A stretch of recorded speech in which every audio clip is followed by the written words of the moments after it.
Boa noite a todos. Que o Mestre Jesus possa nos abençoar por mais essa noite.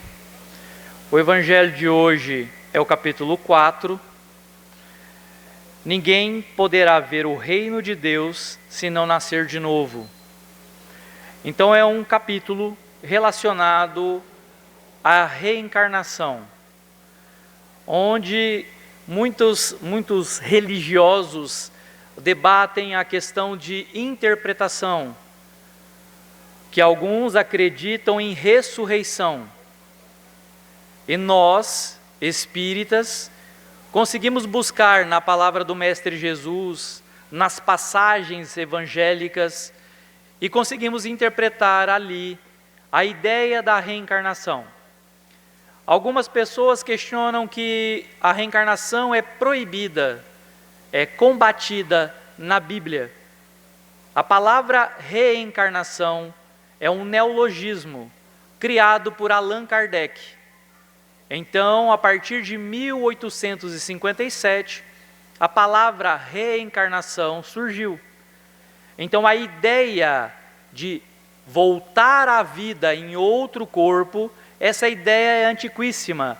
Ela remonta desde os tempos antigos, no hinduísmo, em outras civilizações, que já acreditavam nessa ideia, porém, uma ideia ainda inadequada, ainda não bem explicada, como os próprios egípcios que acreditavam no culto da metempsicose, que lá no Livro dos Espíritos, na pergunta 612, nós podemos observar que a metempsicose era a crença que nós poderíamos voltar, mas voltar em um corpo de animal.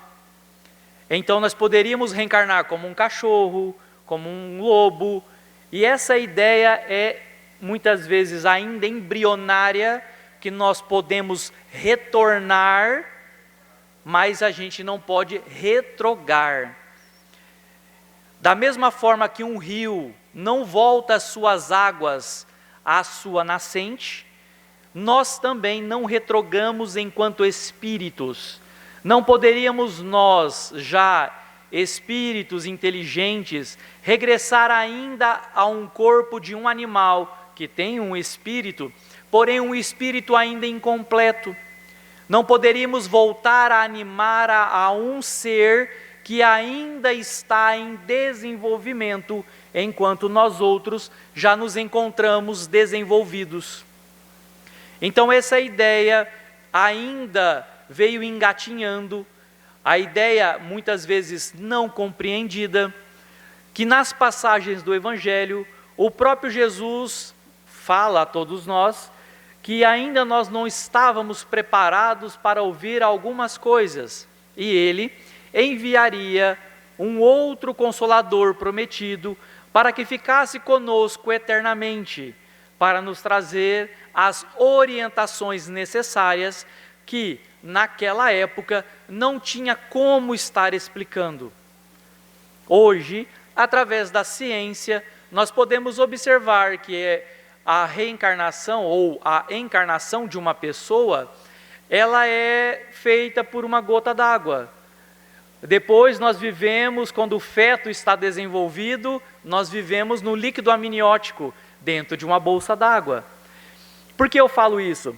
Porque na passagem que quando Jesus encontra Nicodemos, Nicodemos era um grande nome do sinédrio, era fariseu, quer dizer, fazia parte de um partido político-religioso dos judeus à época, e era membro do grande sinédrio, que era o sinédrio estabelecido em Jerusalém.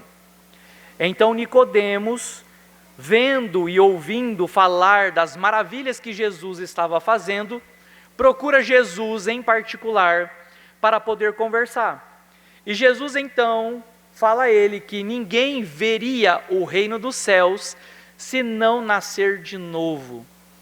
E aí ele questiona Jesus: como eu, homem velho, poderia voltar ao ventre da minha mãe? Jesus então responde: como você, um mestre em Israel, não entende essas coisas? E aí Jesus fala a ele que aquele que não nascer da água e do Espírito novamente, não conseguiria ver o reino dos céus. Então, voltar ali à água, o símbolo da reencarnação, de voltar a passar novamente pelo o ventre, onde nós estamos no líquido amniótico, ali dentro daquela bolsa de água, para nós podermos. Como que funciona a reencarnação? Eu vou voltar nesse mesmo corpo? Não, esse corpo vai morrer uma única vez, como o apóstolo Paulo fala. O corpo morre uma única vez, e é verdade. Esse corpo que eu habito hoje morrerá uma única vez. Não há possibilidade de eu voltar a habitar esse corpo quando o corpo já tem a sua morte decretada.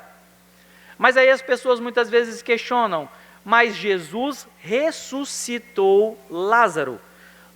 Teve Lázaro, o filho da viúva de Naim e a filha de Jairo. São 3 casos que Jesus ressuscita os mortos. Na verdade, não aconteceu uma ressuscitação, pois eles não estavam mortos. Eles estavam sobre uma doença chamada catalepsia. É uma doença que traz a aparência de quase morte. Você observa a pessoa sem sinais vitais aparentes, ela tem fica cianótico as extremidades, ficam roxas, pálido, sem sangue, sem batimento, dando a aparência que a pessoa está morta. Porém, existe um batimento cardíaco muito lento, quase que imperceptível. Nós vamos ver também vários casos de caixões que foram exumados e aquele ser que estava ali dentro, estava de bruço, estava virando ali dentro, porque foi enterrado ainda vivo, estava com a morte aparente, e está lá na pergunta 422 do Livro dos Espíritos, sobre a letargia e catalepsia da morte aparente. Então Jesus não trouxe ninguém dos mortos, eles estavam com a aparente morte e Jesus o acorda. O próprio Cristo fala, eles dormem. Não era que eles estavam mortos. Jesus então ordena aos seus espíritos e eles voltam a tomar posse do corpo, mas não tinham morrido ou desencarnado. Porque a morte é fenômeno biológico, desencarnação é fenômeno espiritual. Quando o meu corpo morrer, eu passarei um processo mais ou menos lento ou não de desencarnação. Quando Kardec cria a palavra encarnação e desencarnação, significa a ideia de encarnar, quer dizer, na carne, desencarnar, sair da carne. Esse processo de sair da carne pode ser lento ou não, de acordo com o espírito. Uma pessoa que é muito materialista, uma pessoa apegada aos prazeres, à materialidade, ela tem uma tendência a se demorar mais no processo de desencarnação. Enquanto aquele mais espiritualizado, ele tem mais facilidade de se libertar e se despojar do corpo físico. Então nós vamos entender que a morte é para o corpo e a desencarnação é o processo do desenlace do espírito do corpo físico. Então, mediante a esse diálogo de Jesus para com Nicodemos, o doutor da lei, nós podemos observar ali Jesus trazendo a ideia da volta ao corpo, não ao mesmo corpo, mas habitando um corpo novo, em uma outra época, vindo talvez por família distante. E algumas pessoas acreditam então que a reencarnação acabaria com os laços de amor entre as famílias. Pelo contrário, geralmente as mesmas pessoas reencarnam próximas, não na mesma posição. Hoje eu sou filho, amanhã posso ser pai dos meus pais, irmão dos meus pais, primo, vizinho, independentemente, não quer dizer que eu sempre serei filho dos meus pais. O processo de reencarnação modifica a posição das peças no grande tabuleiro da vida, para que eu possa, do melhor modo possível, me adaptar à necessidade. Então, como que nós vamos entendendo que a morte, as pessoas falam assim, eu olhei para ela, eu olhei para ele, foi amor à primeira vista. Não existe amor à primeira vista. Existe um reencontro entre almas que já se viram em várias outras encarnações e olha para aquela pessoa e fala, olha, talvez aquela pessoa desprovida de beleza, mas você se apaixona, porque você não se apaixona pelo estereótipo, mas sim pela alma que está ali dentro. Esse é o verdadeiro amor, porque a paixão que nós temos não é amor. A paixão é como a mitologia grega nos traz o mito de Narciso. Narciso era tão bonito que quando ele olhou para o seu reflexo na água, ele ficou apaixonado por ele e não parava de olhar. E ficou ali até morrer de fome, de tão apaixonado que ficou. E quando nós apaixonamos pelas pessoas, são assim, eu apaixono na outra pessoa o que eu reflete o que eu gosto, não o que a pessoa é. Narciso se apaixonou por ele mesmo, e nós nos apaixonamos naquela pessoa, o que ela tem que é semelhante a mim, o que ela tem que me agrada, isso é paixão. O amor, você ama a pessoa do jeito que ela é, com os defeitos que ela tem, desprovida ou não de beleza, mas você ama o ser que está ali. Então isso é o amor. E nós vamos então, graças à reencarnação, engrossando os laços que nos ligam às pessoas. Que bonito seria, que bonito é, uma mãe que tem o amor pelos seus filhos e poder reencontrá-los e nascer novamente com eles, cuidando, ou sendo irmã, mãe, avó, mas o laço vai ficando cada vez mais forte, porque nós vamos nascendo, nós vamos reencontrando. Então também nós reencontramos com as pessoas que a gente não gosta muito.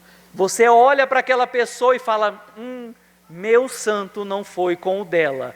A gente não gosta e é o santo que sofre. É o meu santo que não gostou dela. Na verdade, pode ser uma das causas, não dá para generalizar, mas uma das causas é que aquela alma seja um espírito que você teve um atrito em outra vida. A gente muitas vezes questiona, fala, mas ela não me fez nada, mas eu não confio nela. Eu acho que ela, na primeira oportunidade, ela vai me trair. Porque nós trazemos a lembrança no subconsciente que aquela pessoa, em um outro momento, causou a todos nós uma situação desagradável, onde nós acabamos registrando no perispírito. E trazemos a sensação. Mas é também graças à reencarnação que mesmo eu não gostando daquela pessoa, mas não sabendo o porquê, eu me permito aproximar dela.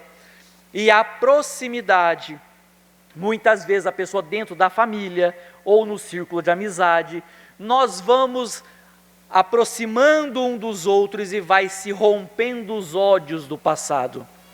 Imagina se eu soubesse, ou melhor, imagina se minha mãe soubesse que eu tinha matado-a no passado, que eu roubei, acabei com a vida dela e ainda ela vai me receber agora como filho. Ela ia olhar para mim e falar, eu não quero, esse aqui é o meu inimigo do passado, eu não admito que ele nasça por mim.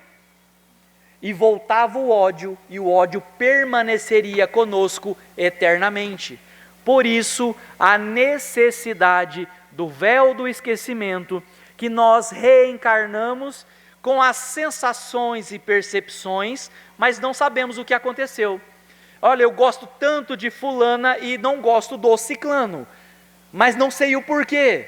São as tendências do passado. Aquele que você ama, ok. Aquele que você não gosta, vamos trabalhar, porque ali tem algo que nos liga àquela pessoa, que provavelmente seja algo desagradável, e temos a necessidade de reabilitar com a pessoa que nós não gostamos. pedir perdão às pessoas que nós ofendemos, que nós brigamos, porque na discussão, mas ela que errou, não fui eu, entre ser feliz e ter razão, o que vocês escolheriam para a vida de vocês? Porque para ter razão, nós vamos discutir, ofender, magoar e complicar. Não importa, nós somos espíritos também que necessitamos do perdão, porque já magoamos, já ofendemos. Então, da mesma forma que eu tenho que dar o perdão, eu também necessito receber o perdão, para que eu possa continuar.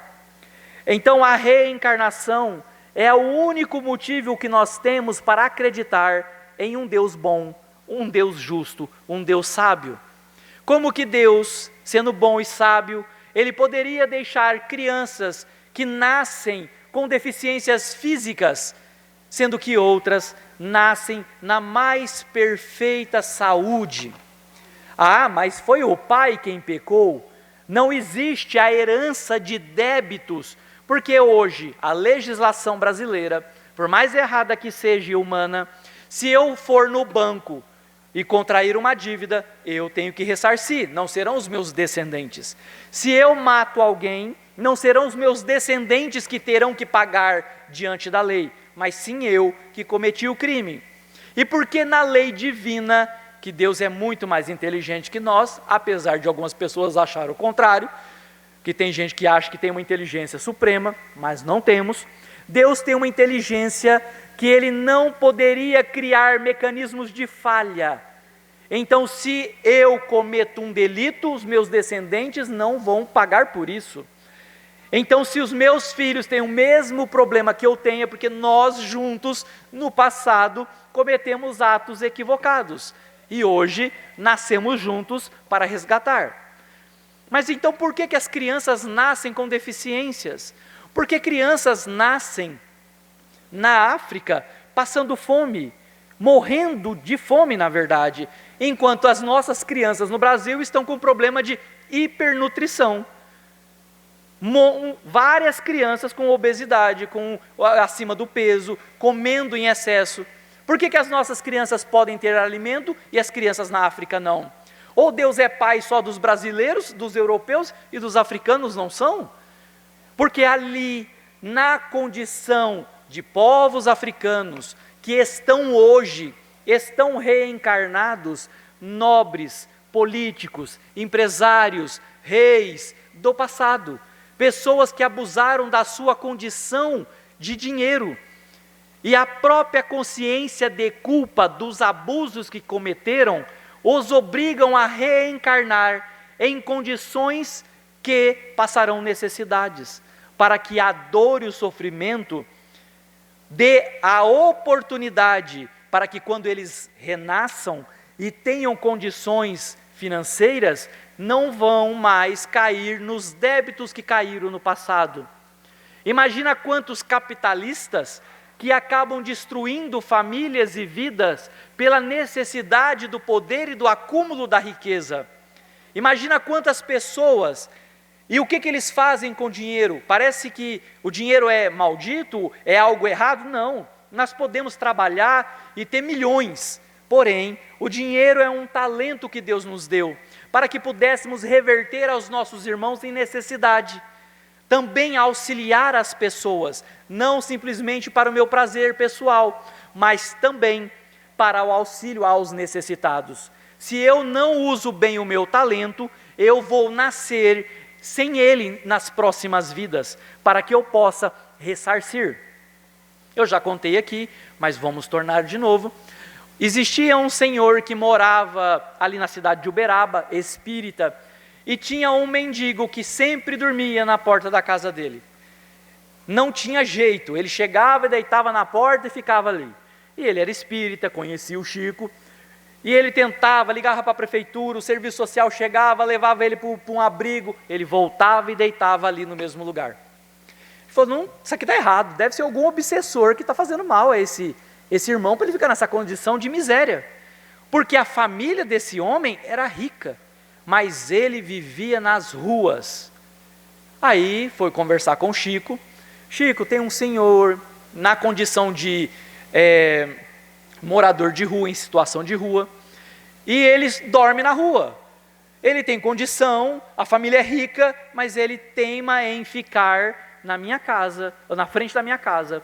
Aí o mentor espiritual do Chico avisa: este senhor, que hoje se encontra na condição de um morador de rua, ele foi grande proprietário de terras e teve uma fazenda muito grande. E ele então comprou um terreno gigantesco do outro lado, mas entre a sua fazenda e o terreno que ele comprou, existia vários pequenos sítios. E ele fez o quê? Contratou vários capangas, entraram, mataram alguns, expulsaram outros e deixaram várias famílias na miséria. Então hoje, reencarnado, a sua consciência culpada não o permite ter lar, porque ele tirou pessoas dos seus lares e hoje ele, com a consciência de culpa, não se permite mais ter um lar, enquanto a sua consciência, o tribunal divino que existe em nós, possa o absolver. Por quê? As pessoas muitas vezes falam assim: quando eu morrer, Deus vai estar sentado com aquela barba branca, com o martelo na mão, julgando todo mundo. Deus não nos julga, Deus não nos pune, Deus não nos cobra, porque Deus criou a sua lei, e toda vez que eu infrinjo a lei de Deus, eu estou subordinado a ressarcir com a lei de Deus, não com Deus. Nós temos um presidente no Brasil, e aí eu cometo um crime, é o presidente do Brasil que vai me julgar? Não, eu estou subordinado à legislação brasileira que irá me punir. Da mesma forma, eu estou subordinado à lei de Deus. Enquanto eu não ressarcir o mal que eu fiz através do bem que eu possa fazer, a minha consciência não me absolverá e eu permanecerei em falta. Então nós vamos entendendo que a reencarnação não nos afasta, mas a reencarnação nos aproxima, a reencarnação traz a justiça a todos nós. Porque se aqueles hoje sofrem, se todos nós que passamos por algum tipo de problema, é porque nós temos, na roda das reencarnações, hoje nós estamos colhendo aquilo que nós plantamos no passado. Porém, estamos semeando no campo fértil da vida o que nós colheremos nas próximas encarnações. Eu sou escravo do passado, porque não posso apagar o mal que eu fiz. Eu posso redefinir, eu posso, através do bem que eu faço, simplesmente ir quitando os débitos do passado, mas ainda me coloco na condição de escravo, enquanto não me sentir liberto pela minha consciência, quando ela me absolver. Então, eu estou já escrevendo a vida futura a partir deste momento. Eu já estou me preparando para a vida futura. O que eu faço? O que eu tenho feito de bom ou de mal? Porque, segundo o Livro dos Espíritos, simplesmente permanecer neutro já é o mal. Porque eu não vim, mas eu não faço bem, mas também não faço mal. É neutro. E o neutro paga como mal. Porque ninguém veio à Terra para turismo. Nós viemos aqui para evoluirmos e ajudar aqueles irmãos em condição de evolução, tanto quanto nós. Mas espera aí, essa reencarnação não acaba nunca? Nós entendemos pouco ainda da reencarnação, porque a reencarnação, até onde nós entendemos, todos os espíritos que têm necessidade de depurar, de evoluir, reencarnará constantemente, até chegar a um patamar de espíritos crísticos, que seriam na posição onde mais ou menos se encontra Jesus. Isso vai bilhões e bilhões de anos ainda para frente. Mas nós um dia chegaremos a essa condição. Mas Jesus reencarnou na Terra? Não. Jesus encarnou na Terra. Ele nasceu uma única vez. Ele não voltou à Terra mais de uma vez, nesta Terra.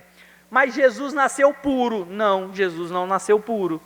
Mas Jesus é o Filho de Deus, e nós somos o quê?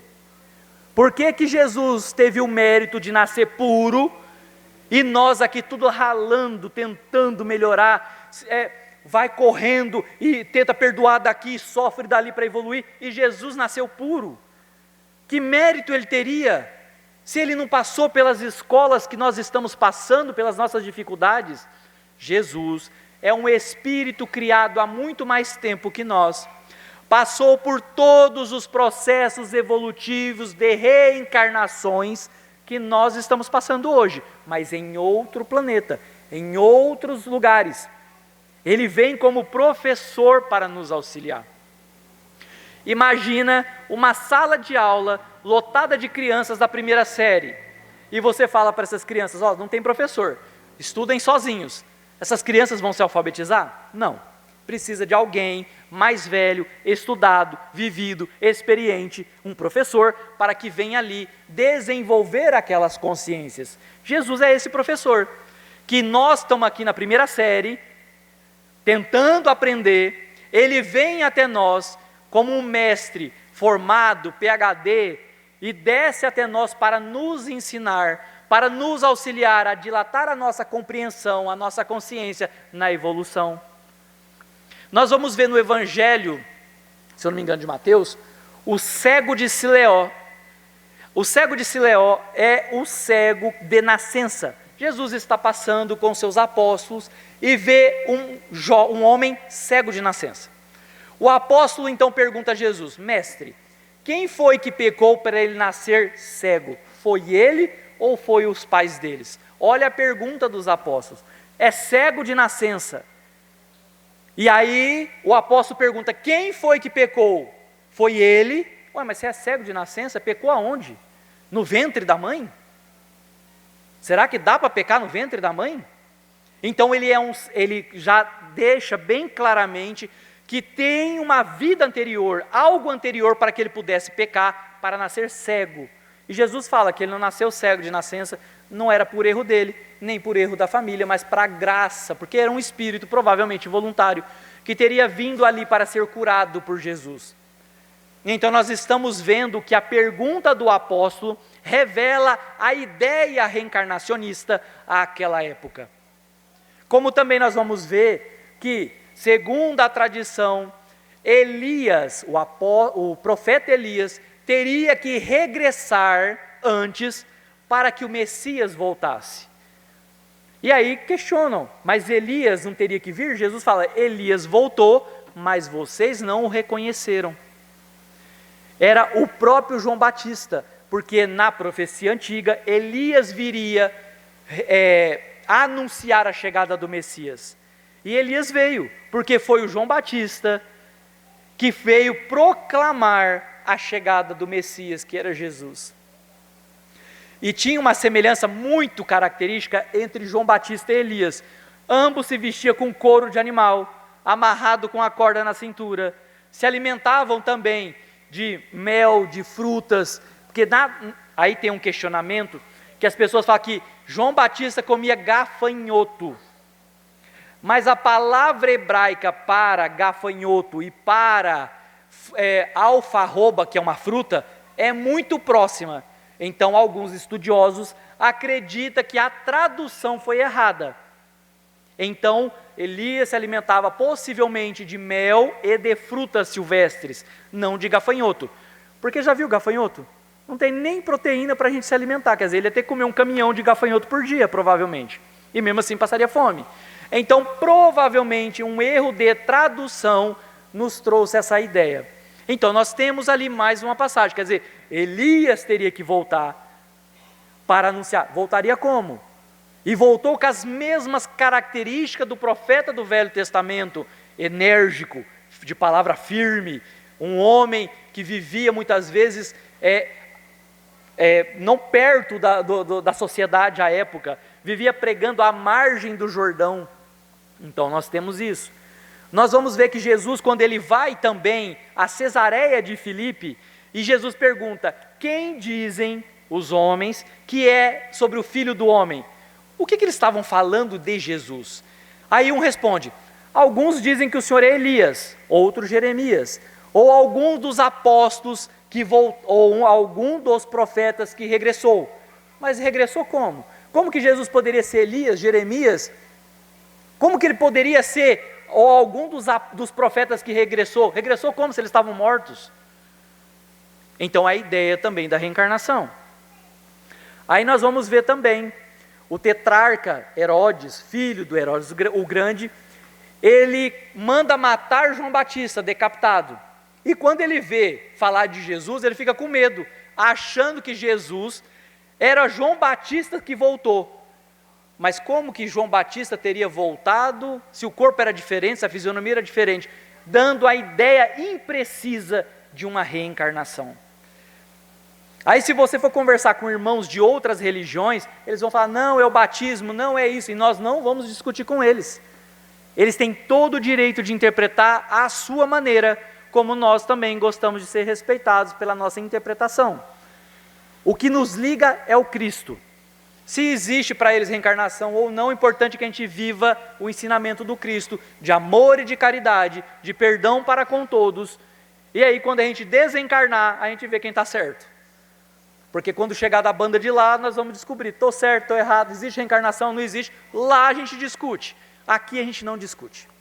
Aqui a gente entende o ponto de vista das outras religiões, aceita, mesmo que eles não aceitem a nossa, mas nós temos que dar o exemplo de não combater a ideia ou desmerecer religião de ninguém, mas de respeitar a todas. Então, a reencarnação é a justiça de Deus para com todos nós. Imagina uma criança que ela passa na escola e ela chega num determinado ano e ela é reprovada. Vamos tirar essa criança da escola, não tem mais jeito. É uma criança que vai ser considerada inapta a estudar. Joga ela fora então. Não, não é assim que acontece. Ela reprovou, ela é rematriculada, ela faz de novo 1 ano, 2 anos. O importante é ela fazer de novo, até ela aprender a sua lição e ela dar sequência aos seus estudos. A mesma coisa somos nós na reencarnação. Eu posso chegar aqui e ser uma má pessoa e reprovei na vida. E eu agora vou ser jogado ao inferno eterno. Como meu pai e minha mãe, se eles forem aos céus, eles vão ficar felizes, sabendo que o filho deles está no inferno, sofrendo horrores. Imagina que céu de depressão, um monte de anjinho, tudo depressivo, porque não tem felicidade, porque talvez a esposa está no céu, o marido está no inferno, ou vice-versa, os filhos estão no céu, os pais estão no inferno. Que céu seria esse? O céu das condenações eternas, das penas eternas. Se aqui na escola, se eu erro, se eu reprovo, eu tenho chance. Se eu cometo um crime, eu pago pelo meu crime preso, ou de outra forma, e eu sou liberto, eu sou reintegrado à sociedade, e a lei de Deus, Deus de amor e de bondade, não perdoa os filhos. Imagina os seus filhos, por mais errado que os seus filhos sejam, e vocês não compactuam com o erro deles, mas nunca vai deixar de amá-los. Sempre vocês vão dar uma nova oportunidade para os seus filhos se reabilitarem, por mais que erraram. Agora, se os pais humanos dão uma nova chance aos seus filhos, Deus, que é perfeito, não faria o mesmo? Mas como que eu posso então refazer? Como que eu posso então me redimir do meu pecado, do meu erro? Reencarnando. Vai para lá, meu filho, volta para a escola, faz de novo a lição de casa e toma cuidado para não piorar a situação. E nós voltamos aqui, quantas vezes forem necessárias, como uma roupa que era branca e se sujou, e vai ter que passar várias vezes na máquina de lavar para depurar, tirar as sujeiras, as impurezas. Nós estamos aqui na terra num processo de depuração, repassando e repassando, melhorando, e nós evoluímos muito.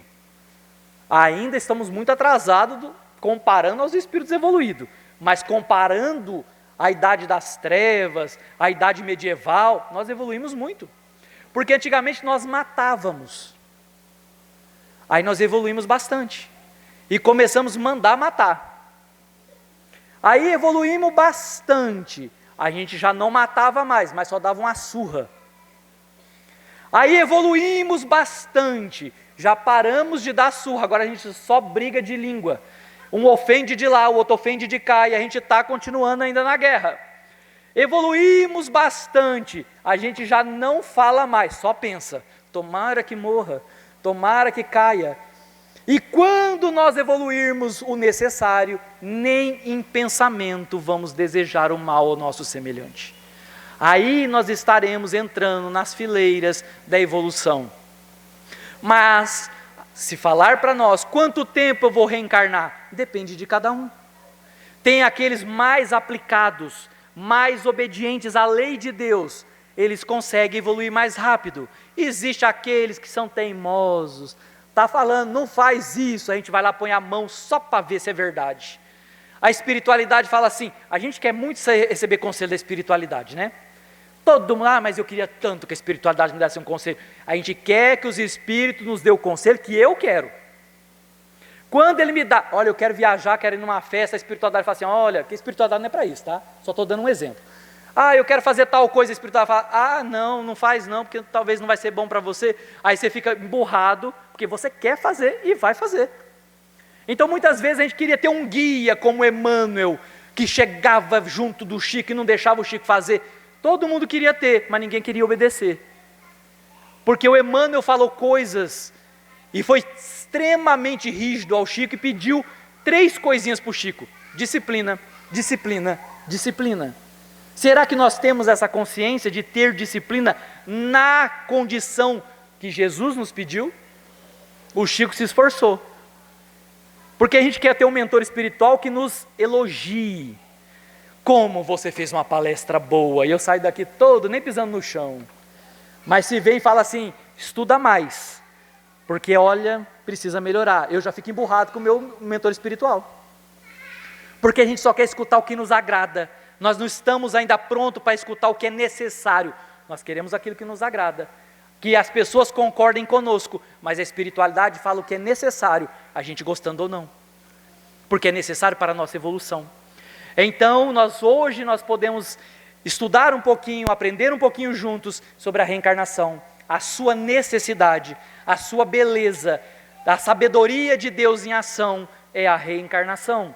Há aqueles que não acreditam, respeitamos, mas a nós outros nos cabe estudar um pouco mais, aprofundar mais sobre a reencarnação, para que ela nos consiga nos tranquilizar diante das dores que já passamos, estamos passando ou vamos passar.